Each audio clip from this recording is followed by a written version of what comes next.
May 23rd, 1836 marks the ratification of the infamous Treaty of New Echota, which gave Cherokees 2 years to move voluntarily from their homelands in the east. Cherokee Nation officials hosted an event recently at John Ross Museum near Park Hill to reflect on two significant dates in history that led to the forced removal of our people, the Trail of Tears.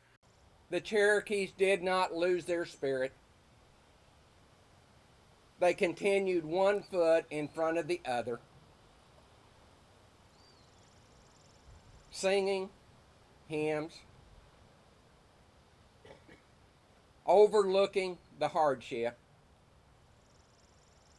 never, ever, ever giving up that they were Cherokee. Officials reflected on the 1836 ratification of the Treaty of New Echota. That treaty gave the Cherokee people 2 years to move west from their native homelands in the east to Indian Territory.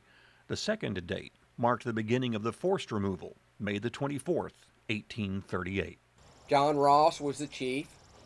He was not only the chief in the darkest hours of the Cherokee Nation, but he was also here to see the revival of the Cherokee people.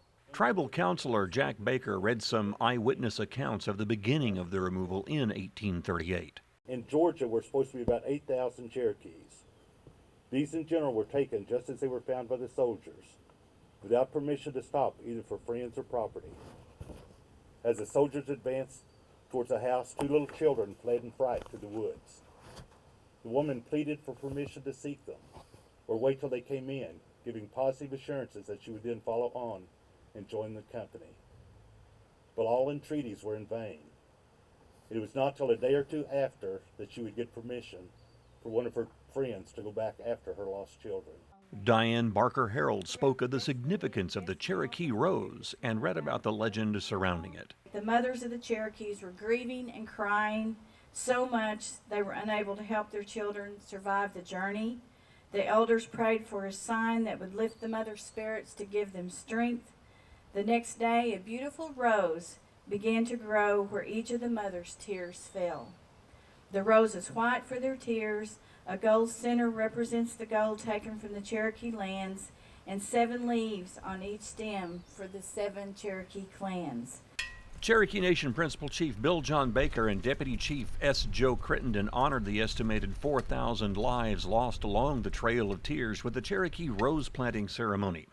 They sprinkled dirt from Katua Mound in North Carolina over the roses. The mound is known as the mother town of the Cherokees, where oral traditions hold that all Cherokees originated from. Cherokee Nation Cultural Tourism unveiled a new electronic database inside the John Ross Museum. It showcases the history of those buried in the Ross Cemetery, which is located directly east of the museum. The database is searchable by name and shows the location, historical information, and photographs of those who have passed. The John Ross Museum and Cemetery is located in Park Hill near Tahlequah. The museum is open Tuesday through Saturday from 10 a.m. till 4 p.m. You can go online to CherokeeTourismOK.com to learn more.